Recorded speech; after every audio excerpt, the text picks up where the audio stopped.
I'm excited to be joined in this video by Scottish writer Rebecca Sharp. She's originally from Glasgow, but now based in Fife. Rebecca's a poet and playwright whose work often includes public elements like installations or innovative performances. Rebecca and I met about a year ago via our mutual interests in poetry and a certain Old North legend. So more coming up on that soon. So welcome, Rebecca. Thank you. Thanks so much for having me. This is really exciting.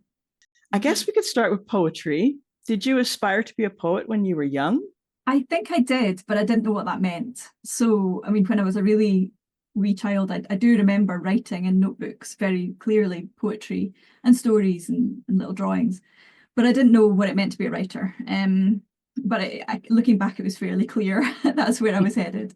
Yeah, And I'm calling you a poet, but maybe that's too narrow a label.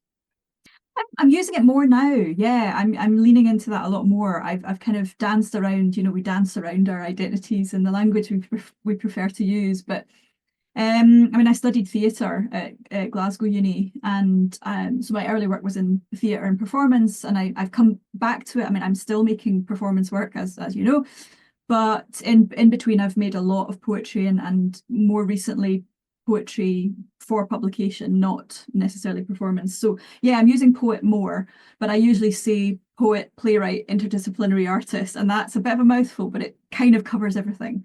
So yeah. Very 21st century, though, to Yeah. have a whole list of things.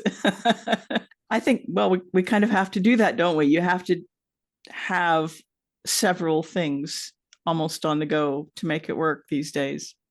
Yeah, I think so. And it's somehow kind of added up to, I've been doing it 25 years now, and it's somehow I'm still doing it. But I think a big part of that has been because I've been adaptable, and it's just my tastes. So it's perfectly okay if someone wants to just focus on one, but I've wanted to focus on more than one, and it does allow me the flexibility. I'll move between a poetry project or a show or something that's collaborative with others or something that's more like an installation, and it kind of keeps things interesting for me. It's just the way I work. Yeah, I mean, each to their own, but I think it has meant that I've had more opportunities. I mean, even just practically for funding, I'm able to kind of shimmy around the different funding pools, maybe a wee bit more than if I was just in one. So before we get too deeply into our discussion of Rebecca's work and especially her Maiden Mother Mage project, we should probably just make sure that all the listeners know what's going on with the story of Thaney. So it all starts in East Lothian on Traprain Law, where Thaney is starting to feel herself pulled toward Christianity in a supposedly pagan world with a pagan father. And she wants to be a virgin like the Virgin Mary. But her father says, oh, no, no, no, no. I want you to marry Owain of Freget. Yes, and that doesn't go too well. Whether it's an assault or whatever happens, we're not sure. But Thaney is pregnant out of wedlock, and her father hears of this, and for some reason it keeps getting murkier, but this is worse than anything that could have happened. So as a punishment, she is thrown off Traprain Law, where she then survives the fall. Some at that point say she was accused of witchcraft, just to add in another layer, because she didn't die. And at that point, she's then put into an oarless boat and cast off into the Firth of Forth. And then, if I remember right, she ends up at Curos on the beach, giving birth to the baby all alone at night on the beach, poor little lassie. Mm. And then Saint Cerf or one of his monks find her on the beach the next morning, and they take her in. Yeah, and St. Seraph founded a very early abbey there, just the beginnings of an abbey there, and takes her in, and she has Mungo, and Mungo then comes under tutelage of Seraph, becomes his kind of favourite, and he, learns Christianity and is given the name Mungo. In fact, I think he was Kentigern, and Mungo is sort of dear one, dear friend, that kind of thing. So they're at Curos. Then it gets even hazier again because one version I've seen in the novel Druid Sacrifice by Nigel Tranter has it that Serf with Thaney and the very young Mungo go around Scotland together trying to sort of spread the word of Christianity. But in any case, Mungo and Thaney end up making their way west to Glasgow. And then it's just all a big legend, just like the rest of their story. So Kentigern becomes the patron saint of Glasgow, or Mungo, if you prefer.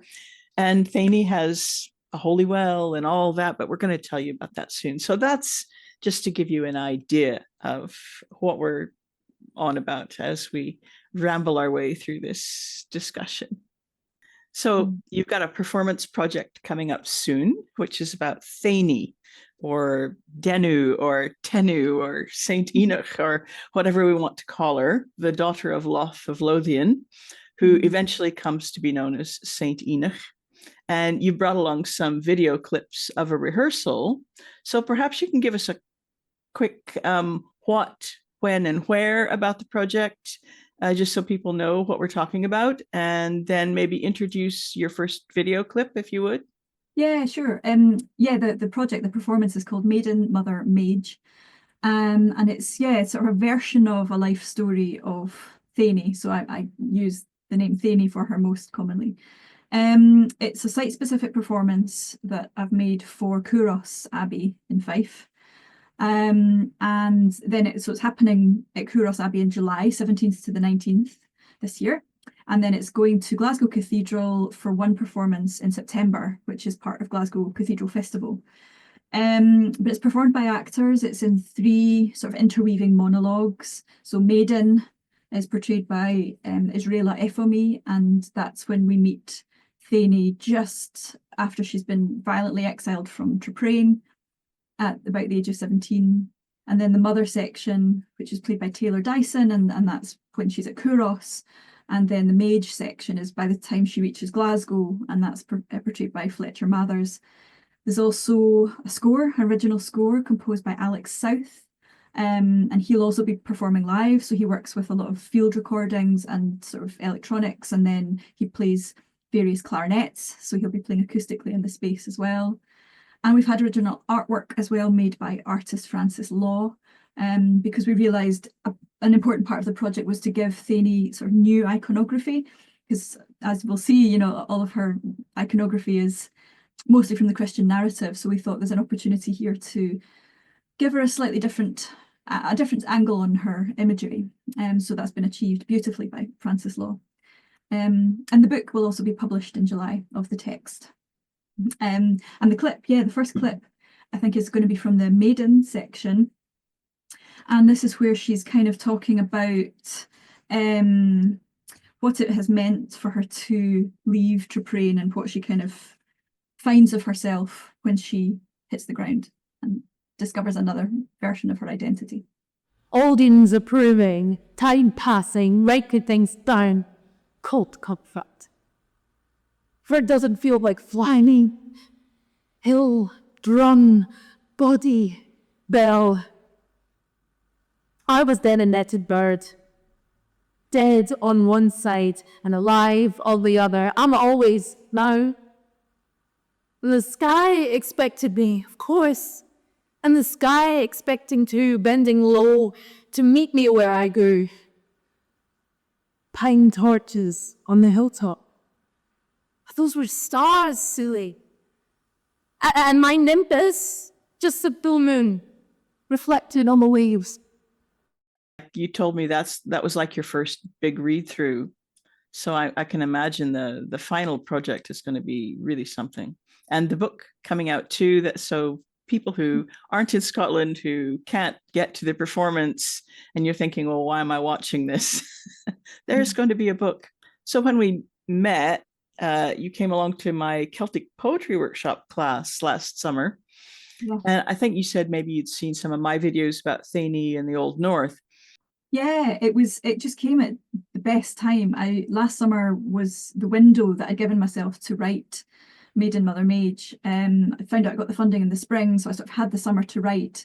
And then I was meeting with actors for the first time just to workshop it in December. So it was just this window. So I was doing lots of research, and that was when I first came across your work, Chris, with all your amazing videos. And it had been really difficult to find any other information, really current information, that felt very true about Thaney. And yours was great, and I just sort of ate up your videos. And then I realised you had a Celtic poetry course coming up, which I signed up for straight away. But because I realised in the course of my research that I had this big gap in my knowledge. I thought I had a decent, handle on Scottish history and different sort of aspects of Scottish culture, obviously, but there was a whole sort of Welsh Brythonic side to Celtic history and how that interweaves with Scottish that I really didn't know enough about. So it was a fantastic way in, not more than a way in, for me to this material. Well, I was really enjoyed having you in the class. I remember your first assignment kind of standing out for me. It was what we call a univocalic poem, just for people to understand why the poem is the way it is. So in that kind of poetry writing, you're only allowed to use a single vowel throughout the whole poem. And so you called this poem an eco spell. So right. You're going to read that one for us. And another one, which is kind of based on the sort of Taliesin and I am, I was kind of riffs that are really common in early bardic poetry. And then you've got an early poem you wrote about Thaney, which was for a Scottish project where there's a map of Scotland and poets wrote things about different points on the map. Yeah, I'll read each of those and maybe say a bit more about each one if I have anything more to say. But yeah, the univocalic eco poem. This was a really interesting exercise. I mean, they all are, but I hadn't done this before, so I was glad of the invitation. Trees tremble when they remember the embers, whether next they sense revenge. They ken entrenchment reddens the edges. Elsewhere, we tender the spell. Send the seeds, perfected verbs set free. Tell the wren we seek the deeper key. Thence the berry held by September's weft tells the trees we're ne'er ended yet. And yeah, this is the Taliesin-esque I am poem, and parts of this have made their way into the final text of Maiden, Mother, Mage. So it was a great kind of gathering ground. I am the daughter of the sounding stone. I am the false seed sown. I am the full moon grown. I am the overthrown.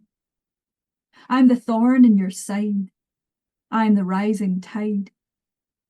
I am the true Thane of Fife. I am the chapel of night. I am the mother yet to be free. I am the current where river meets sea. I am the story that never was written. I am the fruit that never was bitten. I am thrice born, put to the test. I am the robin's nest. I am the bird that flew. I am the tree that grew. I am the fish that swam. I am the bell that rang. And so if anyone's familiar with the, thank you, if anyone's familiar with the Glasgow coat of arms, you'll recognise those last 4 lines, which are in the Maiden, Mother, Mage text. Yeah, and this Thaney poem that really started off what is now Maiden, Mother, Mage. It's actually from 2 places really. It's published in my last collection, which is called Longfield Loop. But before that, it was already in this map that you were speaking about, Chris, which is the Stanza. Stanza is Scotland's international poetry festival, and they established this poetry map of Scotland. So if you just Google Stanza poetry map of Scotland, you'll find it. And I knew I was going to be writing about Thaney, and I had this poem, and so it now marks Traprain law in the poetry map of Scotland. And the full poem, even though it's already published in this collection, is also in Maiden, Mother, Mage, which I quite like, this kind of self-referencing thing, which feels very bardic as well, so even though this full poem already exists somewhere else, it's in the text. Mage actually says it, and they share, the 3 performers share some of the lines as well. So I kind of like that work can come back and weave its way back into other projects. But this is simply Thaney. It was your own damn body they flung you off, the dafties in charge. Did they not know who you were? You, who were never going to die. You, girl, shouldering your environment, marking hearts onto boulders as you tumulted your way to the ground. Thaney loves. Thaney loves. One for the ages. A monument of sorts for what was yet to come. You, arriving by river, girl, swinging full-bellied on the back of a seabird, ambition flickering on salted mirror. You who fly through holy nets of ritual, golden seams gone silted and airless hills. You knew that. You always knew. It was all just wailing and bells. The marks they'll never see. And your own body so full of breath. Underground, reachable as an open secret that tells you where to land. So that you remain needless and uncommanded. Your coracle of peach skin, leaving sin on the shore for the other ones. Voices all fearty and grave, plateaued and far, far away, now that you're free. I love the way you weave landscape into everything. Mm. Like the idea of it was your own damn body they threw you off. Yeah. Oh, that's just really powerful, I think, to me. You're also quite bold in the way you throw in words from Scots language or even Gaelic in some of your poetry. Sometimes words that aren't very current and that a lot of Scots I know wouldn't even necessarily recognize. And I really enjoy that. I love words, being a poet too, words are everything. But do you worry about how that will be received, like especially in a performance where not everyone will necessarily understand everything? Yeah, I mean, yeah, in performance, I think it's so much about the sound anyway. People will miss things no matter what language they're in, your attention will go around. So I don't mind that too much. I think it will just be absorbed as sound, and very deliberately in Maiden, Mother, Mage, I'm weaving in English, Scots, and yes, older Scots, and some Gaelic, and even some Latin words and sort of other references to sort of allude to the fact that she's of all of these times, and things that have been written about her and said about her have probably been done in all of these languages. So it becomes like a sort of tapestry, that each language becomes a thread of the tapestry. So I don't mind if someone doesn't know a certain phrase. I myself don't have Gaelic. I always work with a translator. In this case, Marcus McIntourner has worked with me again as Gaelic language and cultural advisor to make sure I'm using it right, and so that I can pass on pronunciation to the actors.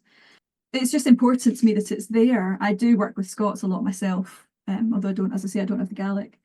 But I'm just interested in them as sound. And then I'm like you probably, Chris, I'm fascinated by etymology. I just love to know where words come from, and how much more they're actually saying than just the surface sound. So we couldn't ever explain it all. I have a glossary at the back of the book, to help people. There is a glossary, yeah, for the printed version, because I want to help people. I think we're all interested. We want to know what those words are and what they mean. So I want to talk more about Thaney and her story a little bit later on. But when I ask you about other poetry you might want to share, you suggested something from Rough Currency, which is about fossil fuel. And that's something which I think we're all a bit conflicted about in Scotland, being at the same time kind of a green-minded country for the most part, but also being an oil producer. And yeah, I've got a couple of short prose poetry sections from the closing sequence of Rough Currency. So this came out in 2021 with the same publisher, Tapsaltiri, another good Scots word. Publisher is Tapsaltiri. Both my recent collections are with them. But yeah, Rough Currency is about our sort of various entanglements with fossil fuels and the oil economy. And as you say, sort of especially in Scotland, I think it's probably another expression of the Caledonian antisyzygy, this, two-headedness, two-mindedness, one foot in two worlds all the time. And how do we get out of that? How do we get through that? How do we ever get out of, being caught in this binary? So this is a couple of sections from the closing sequence from Rough Currency, which is called Alternate Endings. And it's a series of prose poems, and I'll just read two. But both of these sections that I'll read talk about myth and the use of myth in understanding entanglements and understanding how we can kind of free ourselves from them, because quite often they have very mythic roots. And I think that's a useful place for us to look. So I'll read this couple of prose poems then. The first one is called Dragon Lines and the second one is called The Deeps. I'll just read them both. Dragon Lines. Time and other things that crack under pressure in the dark, that run out of time. Now dragons are waking up, turning over, sharpening their scales. Photons rising, spinning carbon to crystalline. Shaking off the poisoned cloak, watching it burn. Kyrie eleison, calling in deals that were laid in the depths of mazes and caves. The endings we crave. And what use is slaying when it dulls our blades and we forget how to rise up pacific? Reappointing old wounds with each dolorous blow, casting further adrift. Constantly stitching and unpicking stitches. When it's not for ourselves that we're mythic, that's just how the story gets lit. And oh, the mercy we have to give. Whose myth is driving this? Whose tentacular reason is it that inks the wells? Get away. That last inauguration only scattered the birds. Try again. Love better. In the theatre of calculation, imagination turns to stone when what you need is water.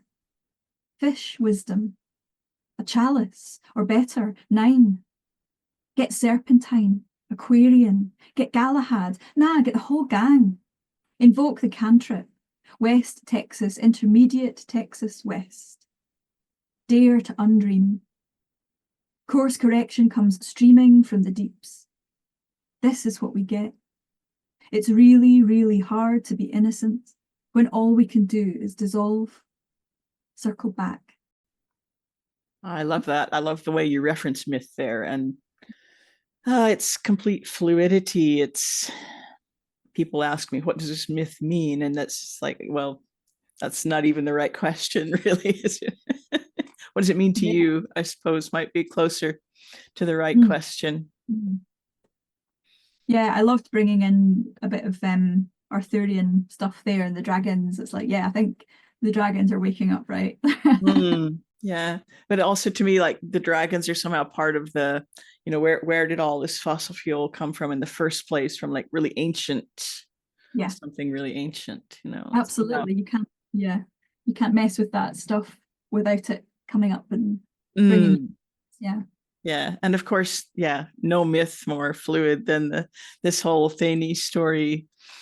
It's amazing. Like when I was working on the Loth of Lothian video more recently last summer, I talked to a few people. I talked to Tim Porteous, who's a storyteller from East Lothian, and different people. And boy, everybody's got a different perception of what this story is about. It's all about women's issues. It's all about something completely different, like a mean, monstrous king. That's really what got me into the whole project, got me entangled, really, because I thought it was I thought it was going to be really simple. I thought, oh, okay, I've got the version from Wiki. I kind of know the bear. I already knew the bare bones, and as you say, I'm from Glasgow, so I'd received the fact that she was Mungo's mum. I grew up mostly with St Mungo as one of the patron saints of Glasgow, and then St Enoch also as his mum. But so I knew that much, and then when I started doing the research, it just started unraveling before my eyes. I realized, there's loads of versions, and you're talking so far back, 6th century, that you can't use the word true. You just can't pick the one that is the one, And yeah, I can't wait to find out your views on all of this as well.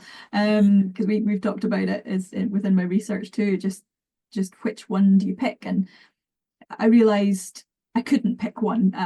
That's not the point. That became absolutely not the point of the project. It wasn't just, well, I'll pick one version and retell it. That wouldn't have been doing her any sort of service at all, because they already exist, those versions of her story. So it became much more about stepping back, me getting out of the way for a change, and instead letting something that felt more like her true voice, if I can say that, come through and say what she wanted to say.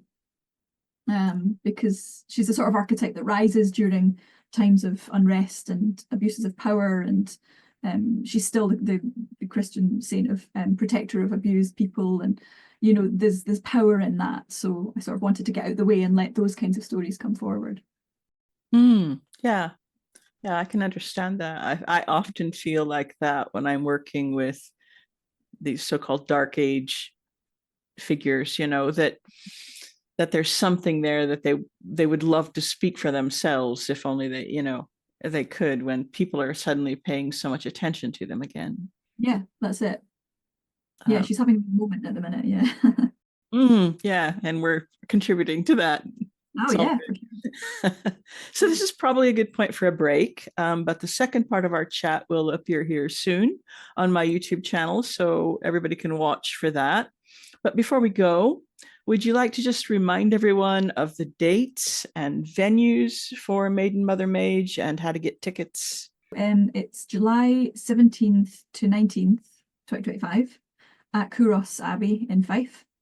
And that includes the 18th, which is the Friday night, is actually St. Theney's feast day. So that's a wonderfully powerful occasion to be joining us at Kouros, and we'll be having an after show discussion on the 18th. But it's on for those 3 nights, and there's also a matinee on the Saturday, the 19th.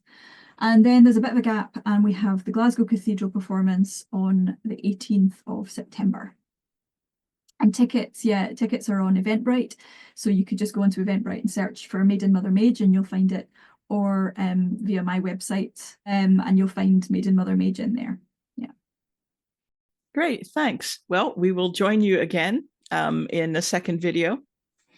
So bye for now. Thank you. If you'd like to delve a little deeper into the topics in my videos, you might enjoy taking one of my online classes. There's almost always something on offer. Some classes have tiered pay what you can pricing, and there are usually a few scholarships available for the more expensive classes. To get notifications about classes and about scholarships when they're announced, you can go to my website and subscribe to my newsletter, or follow me on my Patreon page.